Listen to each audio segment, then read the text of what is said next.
আমি তোমার কাছেই যাচ্ছিলাম আপু। হঠাৎ বাবার রুম থেকে চিল্লাচিল্লি শুনে আমি দাঁড়িয়ে গেলাম। তুমি বাবার কথায় কিছু মনে করো না। বাবা তোমাদের বিয়েটা মানতে পারেনি। বাবা চেয়েছিলেন তার বিজনেস পার্টনারের মেয়ে তাকি আপুকে ভাইয়ার বউ করতে। কিন্তু আম্মু তাকি আপুকে পছন্দ করে না। তাকি আপু অনেক বেশি আধুনিক আর উচ্ছৃঙ্খল। তাই আম্মুর পছন্দ নয়। আম্মু সব সময় আফসোস করে বলতো, ইস, কুয়াশার মতো যদি একটা মেয়ে আমার সায়নের বউ করতে পারতাম। আম্মু একবার চেয়েছিল তোমার মামার কাছে বিয়ের প্রস্তাব নিয়ে যাওয়ার জন্য, কিন্তু তোমার বয়সের কথা চিন্তা করে আবার পিছিয়ে গিয়েছেন। আমার কি মনে হয় জানো, তাকে আপু কখনোই ভাইয়াকে ভালোবাসেনি। ভালোবেসেছে ভাইয়ার টাকাকে। ভাইয়াকে শুধুমাত্র তার স্বার্থে ব্যবহার করেছে। যখনই স্বার্থ হাসিল হয়ে যাবে, ভাইয়াকে তখন আর কোনো প্রয়োজনই পড়বে না। তাকিয়া তোমার ভাইয়ার লেখিকা গার্লফ্রেন্ড, তাই না? হ্যাঁ, শুনেছি এবারের বইমেলায় নাকি তাকিয়াপুর বই বের হবে। তবে আমার মনে হয় না তার লেখা বই কেউ কিনে পড়বে। এত বড় নামকরা একজন লেখিকার বই পড়বে না কেন? আপুর যেই কুকুরের মতো ব্যবহার, দু কলম লিখতে পেরে নিজেকে অনেক বড় কিছু মনে করছে। তোমার ভাইয়া তো খুব এক্সাইটেড তার লেখিকা গার্লফ্রেন্ডের বই প্রকাশিত হওয়ার জন্য। আমিও খুব এক্সাইটেড, তবে তাকিয়াপুর জন্য নয়, আমার আম্মুর, এমনকি আমার ভাইয়ারও পছন্দের একমাত্র লেখিকা সাইফাতুল মুনতাহাপুর জন্য। মুনতাহাপু অনলাইনের একজন ফেমাস রাইটার। শুধু তাই নয়, আপু নাটক ও শর্ট ফিল্মের স্ক্রিপ্ট রাইটার হিসেবেও কাজ করে। 2023 সালে বইমেলার আপুর লেখা বই প্রকাশিত হবে। আমার কত দিনের ইচ্ছে আপুকে ফেস টু ফেস দেখার, তাকে একটু ছুঁয়ে দেখার। কি রে তামিয়া, তুই সকাল সকাল পড়তে না বসে এই বুড়ি মহিলার সাথে কিসের এত গল্প করছিস? ও নিশ্চয়ই তোকে কুবুদ্ধি দিচ্ছে। এই বুড়ি মহিলার থেকে সাবধানে থাকবি। ভাইয়া, কাকে বুড়ি বলছো তুমি? তোমার মনে হয় চোখই বুড়ো হয়ে গেছে। তুমি জানো আপুর জন্য ভার্সিটির কত ছেলেরা পাগল। একবার তো আমাদের স্কুলের সাংস্কৃতিক অনুষ্ঠানে একটা জুনিয়র ছেলে আপুকে পুরো স্কুলের ক্যাম্পাসের সামনে প্রপোজ করেছিল। হুস, যেই না চেহারা, নাম রাখছে তোর পেয়ারা। তিনোর বেবি, তুমি আমার সাথে আমার রুমে চলো। কেন? বাসর পালন করবো তাই। রাতে তো করতে পারিনি, তাই দিনে করব। তুমি তাড়াতাড়ি রুমে আসো। আমি আপনার কথা শুনতে বাধ্য নই। কিভাবে বাধ্য করতে হয় আমার খুব ভালো করেই জানা আছে।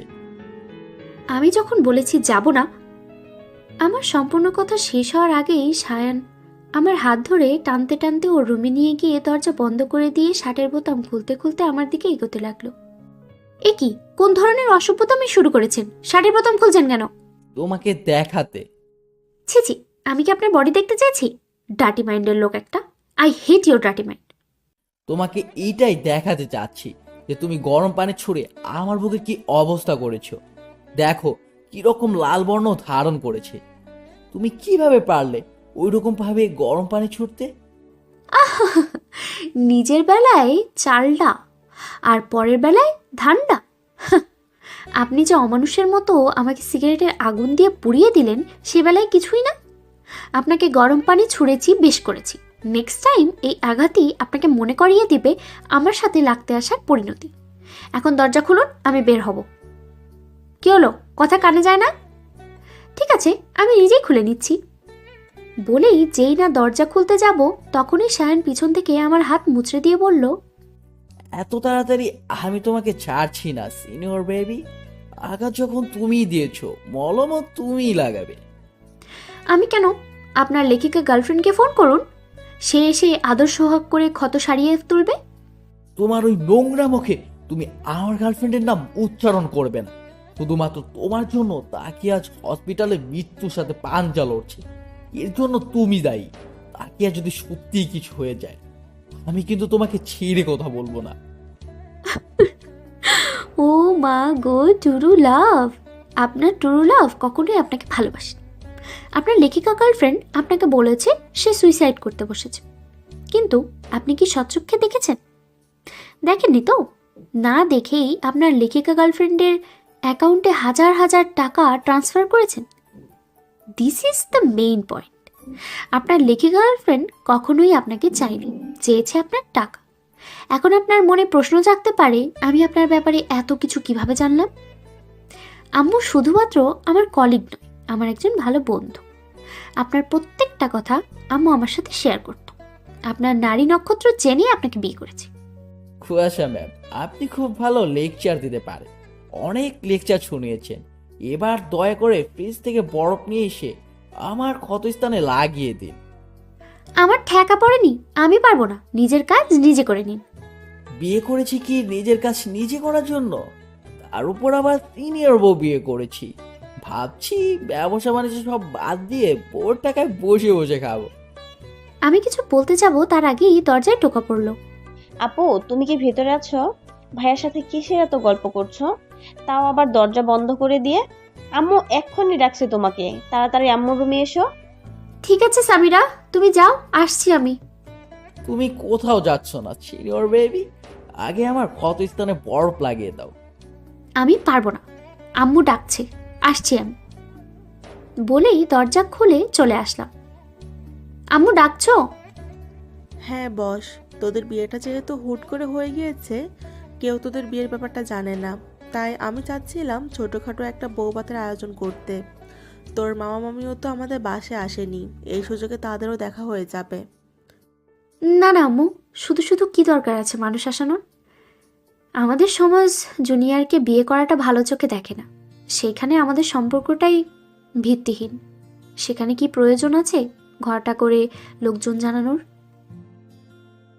ঠিক আছে, তুই যা বলিস তাই হবে। তুই যদি চাস এই কাগজ কলমের সম্পর্ক থেকে বেরিয়ে আসতে, আমি তোর ডিভোর্সের ব্যবস্থা করে দিব। তবে আমি মনে করি ডিভোর্স কোনো সমস্যার সমাধান নয়। আমি চাই তুই আর সায়ান 5টা স্বাভাবিক কাপলদের মতো সংসার কর। আমার ছেলেটা বড্ড অবুঝ, কিন্তু তুই তো ভালো মতো সব বুঝিস, তুই ওকে বোঝাবি। দেখ মা, সায়ন জুনিয়র হলেও এখন তোর স্বামী। তুই কেন তোর স্বামীর অধিকার ছেড়ে দিবি? তাকে ভালো মেয়ে নয় মা, ওর কাজ হচ্ছে বড়লোক ছেলেদের হাত করে তাদের টাকা হাতিয়ে নেওয়া। তুই সায়নের স্ত্রী, তুই চাইলে পারবি তাকিয়া থেকে আমার ছেলেকে ফিরিয়ে আনতে। ঠিক আছে আম্মু, তুমি শুধু দেখবে আমার জুনিয়র বরের কি হাল করি আমি। এই সিনিয়রের প্রেমে যদি ওকে হাবুডুবু খাওয়াতে না পারি তো আমার নামও কুয়াশা নয়। প্রয়োজনে হুজুরের থেকে পড়া পানি এনে খাওয়াবো তোমার ছেলেকে। তারপর দেখবে তোমার ছেলে সারাক্ষণ বইয়ের আঁচলের তলায় ঘুরঘুর করবে আর সারাদিন কুয়াশা কুয়াশা করবে। Just wait and watch. পাগলি মেয়ে আমার। আমিও চাই আমার অবুঝ ছেলেটাকে একটু সবুদ্ধি হোক। তুই যদি আমার ছেলেকে তোর প্রেমের জলে ফাঁসাতে পারিস, আমি তোর এমন একটা গিফট দিব তুই যা কখনো ভাবতে পারবি না। ওকে ডান। তাহলে এখন থেকেই মিশন শুরু করে দে। কিভাবে শুরু করব একটু ক্লু তো দাও। আমি তো আর আগে সংসার করে আসিনি যে বুঝতে পারবো কিভাবে জুনিয়র বরের সাথে প্রেমের আগুন জ্বালানো হয়। সেটা তোকে বলে দিতে হবে? আচ্ছা বাতাও, তুমি বলো তোমার ছেলে আর তোমার বর কি কি খেতে পছন্দ করে। তোমার বর তো আগেই আমাকে বলে দিয়েছে আমি যেন তার আশেপাশে না যাই। এখন আমি রান্না করলে তোমার বর কি আমার হাতে রান্না খাবে? আমার বর করিস কেন? বাবা হয় তোর। সে তো আমাকে বাবা ডাকার অধিকার দেয়নি। আমি বাবা ডাকলে দেখা গেল সে আমাকে ঠাটিয়ে একটা চর দিয়ে বলল, এই মেয়ে, আমি তোমাকে বাবা ডাকার অধিকার দেইনি, কোন সাহসে তুমি আমাকে বাবা ডাকলে? না রে মা, মানুষটাকে যেমন উপরে উপরে শক্ত মনে হয়, ভেতরে ততটা নরম। আসলে আমি এক প্রকার জোর করে সায়নের বিয়ে দিয়েছি, তাই তোকে মানতে পারিনি। কিন্তু দেখিস আস্তে আস্তে সব ঠিক হয়ে যাবে। এখন ওই মানুষটা তোকে মাথায় করে রাখবে। তাই যেন হয় আম্মু। আম্মু আমি কিচেনে যাচ্ছি, দেখি আমার হাতে রান্না খেয়ে বর আর শ্বশুরের মন জয় করতে পারি কিনা। ঠিক আছে যা মা, রেনু তোকে রান্না করতে সাহায্য করবে। আমি স্কুলের কিছু কাজ বাকি রয়েছে, না হলে আমি তোকে সাহায্য করতাম। ঠিক আছে আম্মু, সমস্যা নেই, আমি সবটা সামনে নিতে পারবো। আমি আসলে অলরাউন্ডার বৌমা পেয়েছি। এখনকার যুগের মেয়েরা তো পড়াশোনা করলে কোনো কাজে হাত দিতে চায় না, তারা কাজ করতে না পারাটা যে গর্ব মনে করে।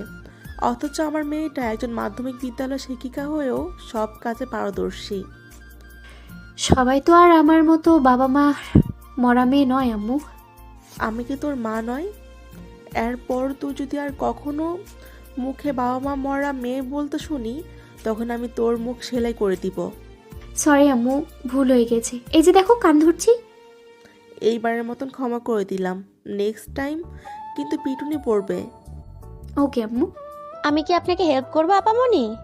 মিষ্টি কণ্ঠে পেছনে ফিরে দেখি আনুমানিক 12 কি 13 বছর বয়সী হালকা পাতলা গড়নের একটা মেয়ে দাঁড়িয়ে আছে। আমার মন বলল এটা হয়তো রেনু। তবুও শিওর হওয়ার জন্য জিজ্ঞেস করলাম, তুমি কি রেনু? জি আপামনি। তোমার কথাবার্তা পোশাকে মনে হচ্ছে না যে তুমি এই বাসায় কাজ করো। শুধু আপনি না, কেউই ধরতে পারে না আমি এই বাসায় কাজ করি। এই বাসার প্রত্যেকটা মানুষ খুবই ভালো মনের। তারা আমাকে নিজেদের পরিবারের একজন সদস্য মনে করে। এমনকি আমাকে স্কুলেও ভর্তি করিয়েছে। ও আচ্ছা, আপাতত তোমার এখানে কোনো কাজ নেই, তুমি গিয়ে পড়তে বসো। আমার প্রয়োজন হলে আমি ডেকে নেব। ঠিক আছে আপামনি। আমি ছটপট ফ্রিজ থেকে হাঁসের গোশত ইলিশ মাছ বের করে পানিতে ভিজিয়ে রাখলাম। আম্মুর থেকে জেনেছি সায়নার আঙ্কেলের নাকি নারকেল দিয়ে হাঁসের গোশত আর ঝরঝরে পোলাও খুব পছন্দের। ফ্রিজে আলাদা রসুন পেঁয়াজ সব কিছু পিষে রাখা ছিল, যার ফলে আমার বেশি কষ্ট করতে হয়নি। আমি এক চুলায় গোশত বসিয়ে অন্য চুলায় পোলাও ভেজে দিলাম। বরাবরই আমার রান্না করতে বেশ ভালো লাগে, কিন্তু রান্নার সময় লোকজন থাকলে মোটেও আমার ভালো লাগে না। আমার মনে হয় তারা রান্নায় নজর দিয়ে খাবারের স্বাদ নষ্ট করে দেয়। এমনকি আম্মু বেঁচে থাকতে যখন ছুটির দিনে কখনো রান্না করতে ইচ্ছে করতো, আম্মুকেও আমি কিচেনে অ্যালাউ করতাম না। এই নিয়ে আম্মু আব্বু সারাক্ষণ আমাকে টিজ করতো। পুরনো কথা মনে পড়তেই আপনা আপনি চোখ থেকে পানি গড়িয়ে পড়ল। প্রায় 3 ঘন্টা ব্যয় করে সায়ানার আঙ্কেলের পছন্দের হাঁসের গোশত, পোলাও, বাসমতি চালের ভাত, সর্ষে ইলিশ, কচুরলতি দিয়ে ছোট মাছের তরকারি আর সাথে একটু পায়েসও রান্না করলাম। আপামনি, রান্না শেষ হয়ে গিয়েছে? আপনি তো আমাকে ডাকলেন না। রেনু, এসেছ? আমি এক্ষুনি তোমাকে ডাকবো ভাবছিলাম। সব রান্নাবান্না করা শেষ হয়ে গিয়েছে, তুমি সব কিছু ডাইনিং টেবিলে নিয়ে রাখো, আমি একটু ফ্রেশ হয়ে আসি। ঠিক আছে আপামনি। ফ্রেশ হয়ে এসে দেখি আঙ্কেল বাদে সবাই টেবিলে বসে পড়েছে। আমাকে দেখে আম্মু বলল, তুইও বস, আমি খাবার সার্ভ করছি। তুমি খাবে না আম্মু? মায়েরা কখনো আগে খায় না মা, তোরা খেয়ে নে, তারপর আমি খাবো। এটা কেমন কথা আম্মু? তুমিও বসো না, সবাই মিলে একসাথে খাওয়ার মজাই আলাদা। মীরা, মনে হচ্ছে আজ বাসায় ভালো মন্দ রান্না হয়েছে। ভেবেছিলাম তোমার উপর অভিমান করে আজ বাইরে থেকে খাবার খাবো, কিন্তু খাবারের ঘ্রাণে রুমে থাকা দুষ্কর হয়ে পড়েছিল আমার জন্য। অভিমান ভুলে চলে এলাম খেতে। এখন তাড়াতাড়ি খেতে দাও। হ্যাঁ দিচ্ছি। খাবার টেবিলে পিনড্রপ নীরবতা চলছে, কারো মুখে কোনো কথা নেই, যে যার মতো খাচ্ছে। হঠাৎ করে আঙ্কেল বলে উঠল, মীরা, তোমার হাতটা দাও দেখি। কেন, কি করবে? তোমার রান্নার হাত দেখবো। আজ হঠাৎ এত ভালো রান্না কিভাবে করলে? মনে হচ্ছে নতুন হাতের রান্নার স্বাদ পেলাম। টেবিলে রাখা প্রত্যেকটা রেসিপি আমার পছন্দের। তোমাকে তো 1000 বার বললেও কচুরলতি রান্না করাতে পারি না। আজ হঠাৎ এই অধমের দিকে নজর গেল কেন তোমার? আজকে তো আমি রান্না করিনি। তাহলে কে করলো? রেনু। ও তো এত ভালো রান্না জানে না। আর সামিরা তো কখনো কিচেনে যায়নি, ওর তো এত ভালো রান্না জানার প্রশ্নই আসে না। আমরা কেউ রান্না করিনি, ইনফ্যাক্ট আমরা কেউ আজ কিচেনে যাইনি। কুয়াশা একা হাতে সব করেছে রান্না। আমি রান্না করেছি। শুনে আঙ্কেলের মুখের রং পরিবর্তন হয়ে গেল। তিনি খাবার ছেড়ে চলে যেতে লাগলেন। আমি সাহস করে আঙ্কেলের হাত ধরে বললাম, প্লিজ আঙ্কেল, খাবার ছেড়ে যাবেন না। অপরাধ আমি করেছি, খাবার তো কোনো অপরাধ করেনি। আপনি প্লিজ যাবেন না। আজ থেকে 8 বছর আগে বাবা মাকে হারিয়েছি। আমারও ইচ্ছে হয় সবার সাথে বসে খেতে। বিয়ে নিয়ে প্রত্যেকটা মেয়েরই স্বপ্ন থাকে, আমিও এর ব্যতিক্রম ছিলাম না। জানেন আঙ্কেল, আমি সবসময় মনকে সান্ত্বনা দিয়ে বলতাম, বাবা মাকে হারিয়েছি তো কি হয়েছে, শ্বশুর শাশুড়ির মাঝে আমি আবারও নতুন বাবা মা খুঁজে নেব। কিন্তু সবার ভাগ্য তো আর সব সুখ জোটে না। আমার কথা শুনে আঙ্কেল চুপচাপ বসে খেতে লাগলো। খাওয়া দাওয়া শেষ করে আমাকে উদ্দেশ্য করে বলল, এই মেয়ে, খাবার শেষ করে তুমি আমার রুমে আসো। ঠিক আছে আঙ্কেল। খাওয়া শেষ করে আঙ্কেলের রুমের সামনে দাঁড়িয়ে রয়েছে। ভিতরে যাওয়ার সাহস হচ্ছে না। বাবা গো, আঙ্কেলের যে রাগ, দেখা গেল আমার গালে ঠাটি একটা চড় বসিয়ে দিল। এই মেয়ে, বাইরে দাঁড়িয়ে রয়েছো কেন? ভেতরে আসো। আমি মানুষ, পশু নয় যে তোমাকে খেয়ে ফেলবো। আমার মধ্যেও মানবিকতা আছে। তোমার হাত দাও। জি আঙ্কেল। তোমার হাত দিতে বলছি। আমি ভয়ে ভয়ে হাত এগিয়ে দিতেই আঙ্কেল আমার হাতে 1000 টাকার 5টা নোট ধরিয়ে দিল। ও উমা, টাকা কেন আঙ্কেল? এটা হচ্ছে তোমার পুরস্কার আমার পক্ষ থেকে। আমি সত্যি আঙ্কেলের থেকে এতটা ভালো ব্যবহার আশা করিনি। মানুষ তার চাওয়ার থেকে বেশি কিছু পেলে হতভম্ব হয়ে যায়। কি করা উচিত অনুচিত সেই বোধটুকুও থাকে না। আমারও সেই সময় অবস্থা হয়েছে একই রকম। বুঝতে পারছি না আমার ঠিক কীরকম প্রতিক্রিয়া করা উচিত। আমি ঠাই সেখানেই দাঁড়িয়ে রয়েছি। এরই মধ্যে আম্মু এসে বলল, বাহ, আমি যে তোমাকে 30টা বছর রান্না করে খাওয়াচ্ছি, কই আমাকে তো কখনো এমন পুরস্কার দাওনি। দেখো মীরা, ভালো জিনিসের প্রশংসা করতে আমি কখনো পিছুপা হই না। তুমি ইদানিং বুড়ি হয়ে গিয়েছ, রান্নার দিকে তেমন কোনো মনোযোগ দাও না, তাই রান্নার স্বাদটাও আগের মতো নেই। এই কি বললে তুমি? আমি বুড়ি হয়ে গিয়েছি? তুমি জানো ভার্সিটি কত টিচার এখন আমার দিকে তাকিয়ে থাকে। তারা তোমার ওই সাদা চুল দেখে এটাই ভাবে যে তোমার মতো বুড়ি মহিলা আমার মতো এমন হ্যান্ডসাম বর পেল কিভাবে। কিছুদিন পর দাদু হয়ে যাবে, আর এখন নিজেকে হ্যান্ডসাম দাবি করছো? দেখেছো আপু, তুমি মাত্র কদিন হলো এই বাসায় বউ হয়ে এসেছো, আর এর মধ্যে আমাদের পরিবেশটাই পাল্টে গেছে। আস্তে আস্তে দেখো, বাবা তোমাকে অনেক ভালোবাসবে। আমার তো হিংসে হচ্ছে আপু, আমার বাবা মায়ের ভালোবাসায় বাগ বসাবে তুমি। তোমাকে তো এই বাসায় তো রেখেইছি, তাই না সামিরা? তোমার এসএসসি পরীক্ষা শেষ হলেই আম্মুকে বলে তোমাকে এই বাসা থেকে বিদায় করে দেব। আমিও আমার ভালোবাসার উপরে তোমার ভাগ বসাতে দিব না। আমি তো এত তাড়াতাড়ি বিয়ে করব না আপু। আমি তো তোমার মতো আম্মুর মতো একজন ভালো আদর্শ শিক্ষিকা হব। আপু, তুমি বরং ঝটপট আমাকে ফুপি বানিয়ে দাও। বলেই সামিরা এক দৌড়ে রুমে চলে গেল। রুমে এসে দেখি সায়ান কোলের উপরে ল্যাপটপ বসিয়ে কাজ করছে। আমি তড়িঘড়ি করে ল্যাপটপ সরিয়ে সায়ানের কোলের উপরে বসে পড়লাম। সিনিয়র বেবি, তোমার সাহস কিন্তু দিন দিন বেড়েই চলেছে। সকালে ঘটনা কি তুমি ভুলে গিয়েছো? তোমার সাহস হলো কি করে আমার কোলে বসার? কোলে বসেছি, বেশ করেছি। আপনি আমার বিয়ে করার পর শুধু কোলে নয়, আপনার ঘাড়ে বসারও অধিকার আছে আমার। আর আজ থেকে আমি এই রুমে এই বিছানাতেই থাকবো।